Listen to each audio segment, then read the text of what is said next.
Thank you for joining this week's Quick Take with AFE Private Wealth. My name is Ryan Forster. I'm Alec Bethurham.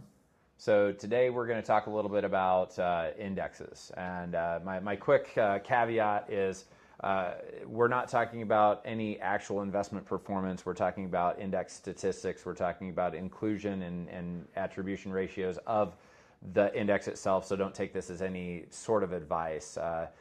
A big part of what we see in the markets is there, a lot of times people don't really know exactly what they have, and looking at the quote-unquote broad market, a lot of people will look at that as like, oh, that is the investment.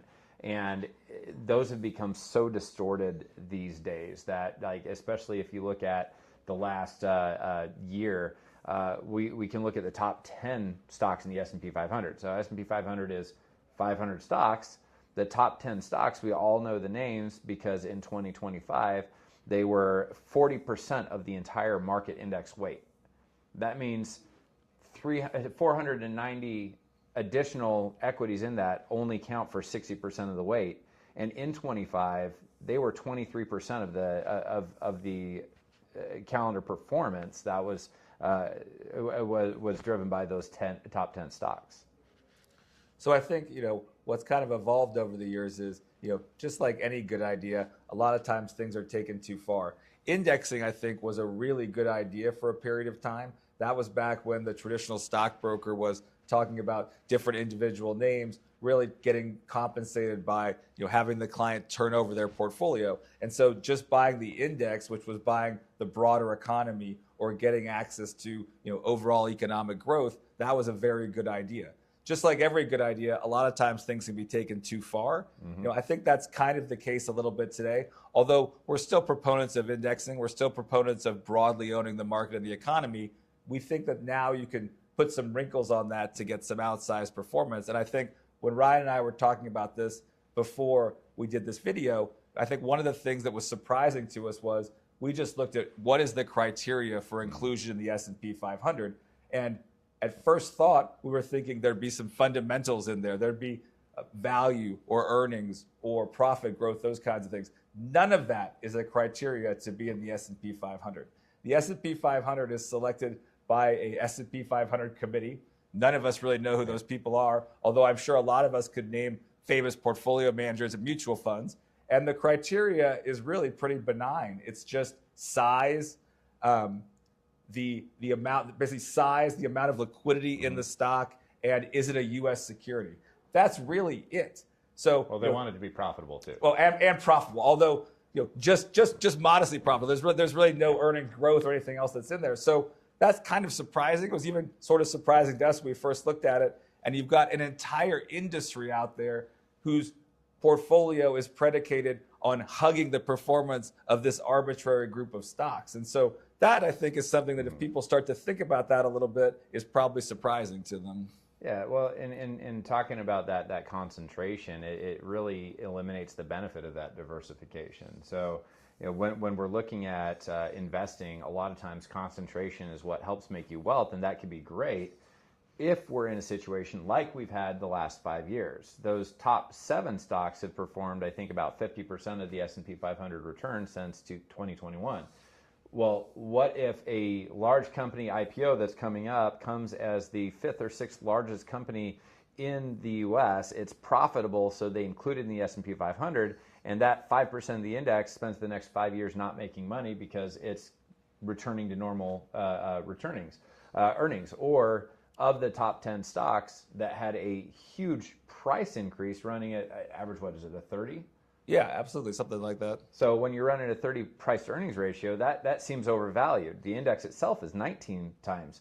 And so if we if we go down a period of time where price reverts to the mean, what does that mean to the index? Yeah, and that's exactly right. If the entire performance of the index is driven by this small group of stocks that has a traditionally outsized PE ratio, just the normalization of that would drag down the returns over a period of time. So I think that's important. The other thing that was kind of interesting last week that also started this discussion was we had a group come in and talk about some of their strategies.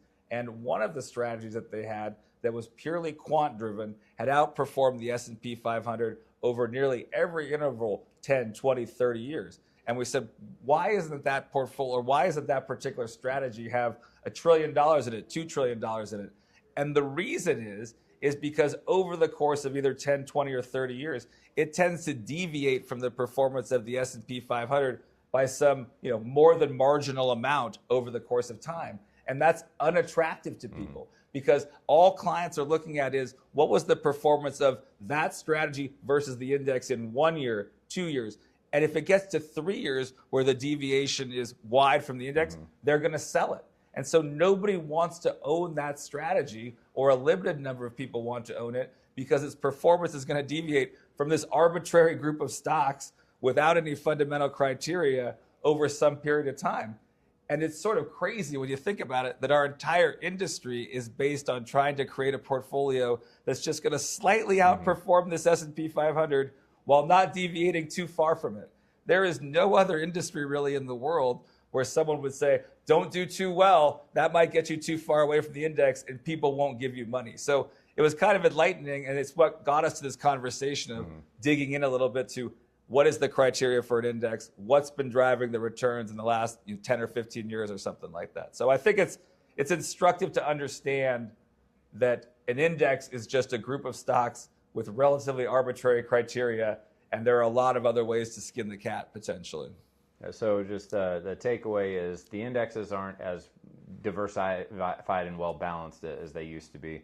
If you want to do some of your own self-research, look at market cap weighting versus equal weighting. There's a lot of reason why it's become far less efficient than it was. So it's important to be much more aware of what we're buying.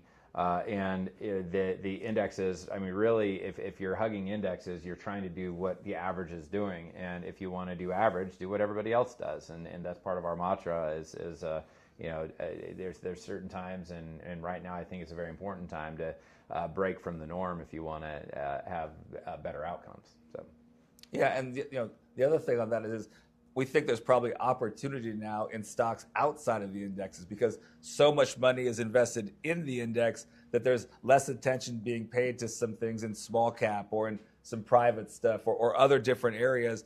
And so just like Ryan just said, indexes were originally created to be more efficient. Now that efficiency is actually driving value in other parts of the market. Yep. So we'll hope you enjoyed this week's quick take, and you're welcome to reach out to us in LinkedIn messages or give us a call, and happy to talk about it. Thank you.